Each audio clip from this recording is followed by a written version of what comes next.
Selamat pagi Bapak Ibu Saudara yang terkasih di dalam Tuhan Yesus Kristus. Puji Tuhan, pagi hari ini kita jumpa lagi dalam saat teduh bersama.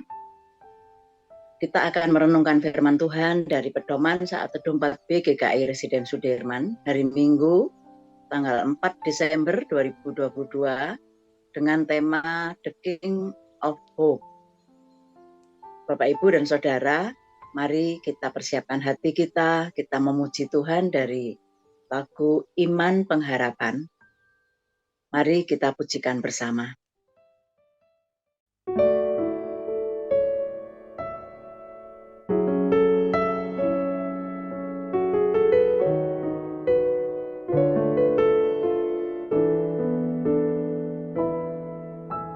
Tuhan, Kau tahu apa yang ku perlukan. Tuhan, Kau tahu apa yang ku butuhkan. Segala kekhawatiranku serahkan ke dalam tangan-Mu, Tuhan. Ku percaya yang terbaik Kau sediakan. Ku percaya semua indah pada waktunya. Ku bersandar hanyalah kepadamu. Kaulah iman pengharapanku.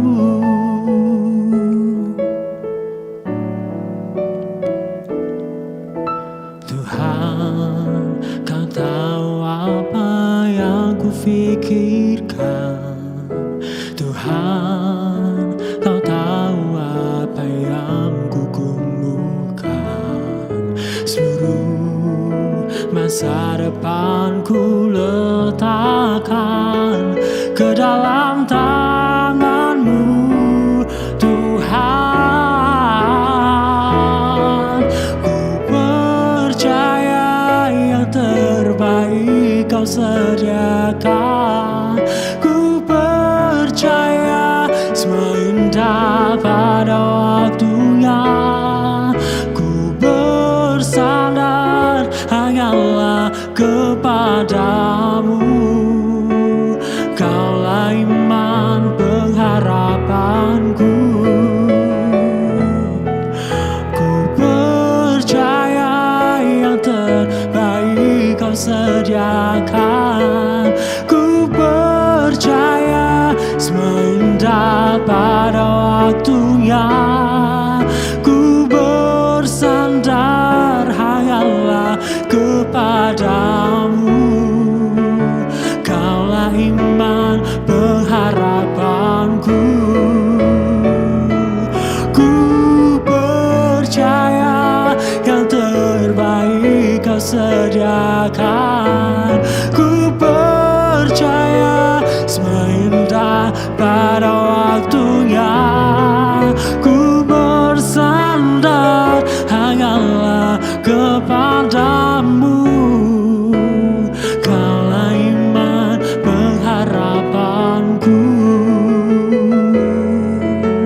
Kaulah iman pengharapanku.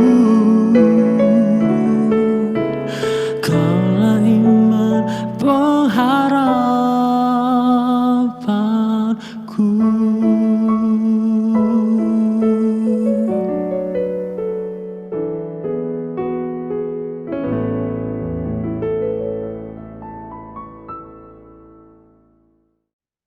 Bapak Ibu dan Saudara, pada tanggal 15 sampai 16 November 2022, Indonesia dipercaya menjadi tuan rumah pergelaran KTT G20.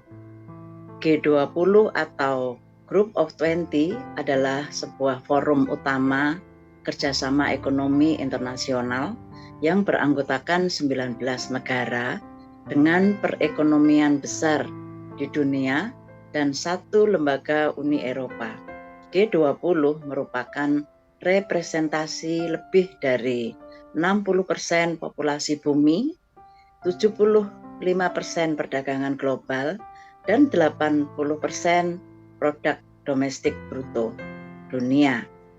Dari komposisi tersebut, betapa pentingnya KTT G20 bagi negara anggota maupun bagi dunia secara global.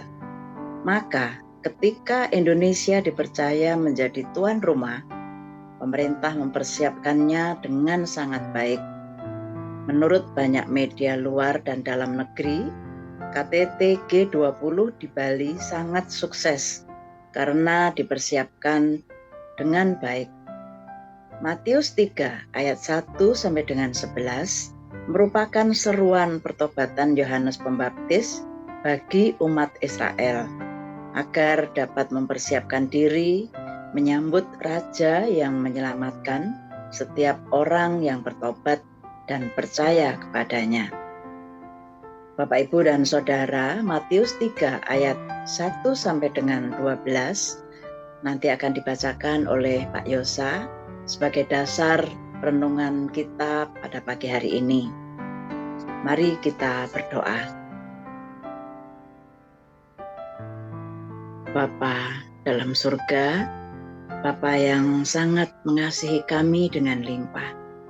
Terima kasih untuk kesempatan pagi hari ini.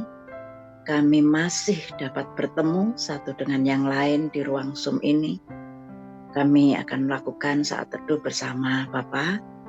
Kiranya kami diberi hikmat, diberi pengertian untuk boleh menerima pesan Tuhan pagi hari ini bagi setiap kami. Biarlah roh Tuhan menuntun setiap kami untuk kami boleh memahaminya. Kami berdoa hanya di dalam nama Tuhan Yesus Kristus, Juru Selamat kami yang hidup. Amin. Mari Bapak Ibu kita membaca Matius 3 ayat 1 sampai dengan 12 yang menjadi dasar perenungan kita pada pagi hari ini. Yohanes Pembaptis. Pada waktu itu tampillah Yohanes Pembaptis di padang gurun Yudea dan memberitakan, "Bertobatlah, sebab kerajaan surga sudah dekat."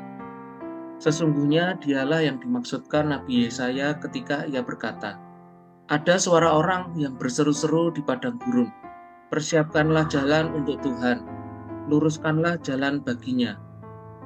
Yohanes memakai jubah bulu unta dan ikat pinggang kulit, dan makanannya belalang dan madu hutan.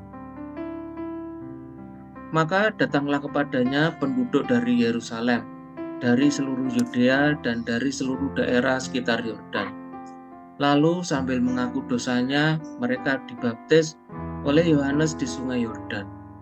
Tetapi waktu ia melihat banyak orang Farisi dan orang Saduki datang untuk dibaptis, berkatalah ia kepada mereka, "Hai kamu keturunan ular beludak, siapakah yang mengatakan kepada kamu bahwa kamu dapat melarikan diri dari murka yang akan datang? Jadi hasilkanlah buah yang sesuai dengan pertobatan. Dan janganlah mengira bahwa kamu dapat berkata dalam hatimu, Abraham adalah bapa kami, karena aku berkata kepadamu, Allah dapat menjadikan anak-anak bagi Abraham dari batu-batu ini. Kapak sudah tersedia pada akar pohon, dan setiap pohon yang tidak menghasilkan buah yang baik pasti ditebang dan dibuang ke dalam api. Aku membaptis kamu dengan air sebagai tanda pertobatan, tetapi Ia yang datang kemudian daripada aku lebih berkuasa daripadaku, dan aku tidak layak melepaskan kasutnya. Ia akan membaptiskan kamu dengan Roh Kudus dan dengan api. Alat penampi sudah di tangannya. Ia akan membersihkan tempat penggirikannya dan mengumpulkan gandumnya ke dalam lumbung. Tetapi debu jerami itu akan dibakarnya dalam api yang tidak terpadamkan. Demikian firman Tuhan. Terima kasih Pak Yosa. Bapak, Ibu, dan Saudara, ketika Yohanes Pembaptis menyerukan bertobatlah karena kerajaan surga sudah dekat, itu hendak menegaskan bahwa bertobat itu sangat terkait dengan kerajaan surga. Berbicara tentang kerajaan surga menunjuk pada dua hal, terkait dengan masa kekinian pertobatan adalah bukan hanya sekedar pernyataan, tetapi mewujud dalam perubahan hidup, baik pikiran, sikap, maupun tindakan. Itu sebabnya Yohanes berkata, "Jadi hasilkanlah buah yang sesuai dengan pertobatan." Dengan demikian, orang yang bertobat harus ada perubahan hidup menjadi lebih baik, menjadi berkat bagi sesama, dan hidup memuliakan Tuhan. Terkait dengan eskatologis, memiliki pengharapan kepastian keselamatan di dalam Kristus karena telah meninggalkan hidup lama dan memilih hidup di dalam Kristus. Pernyataan Yohanes Pembaptis dalam ayat 11-12 menegaskan bahwa bertobat adalah meninggalkan hidup lama dan hidup dalam hidup yang baru sebagai wujud pertobatan.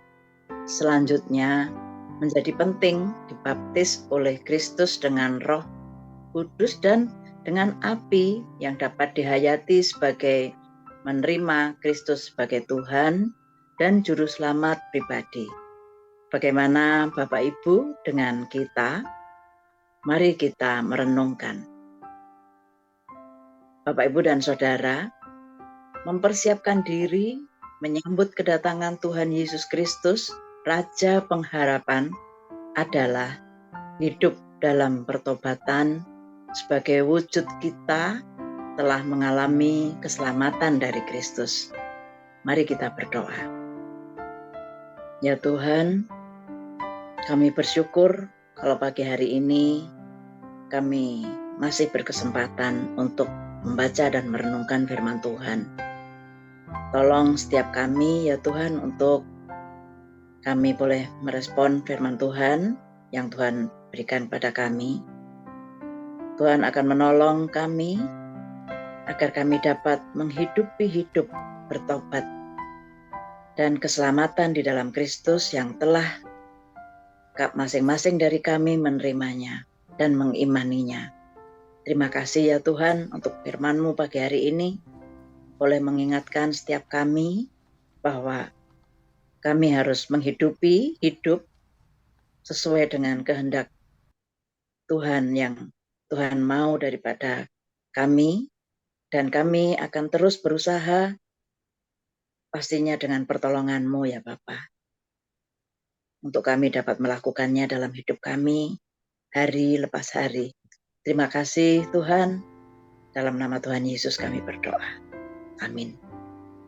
Bapak, Ibu, dan Saudara, kita akan menyatakan kesiapan menyambut Raja Pengharapan dengan meninggalkan cara hidup yang lama dan menjalani dengan hidup yang baru untuk menghidupi keselamatan yang telah kita terima dari Tuhan Yesus.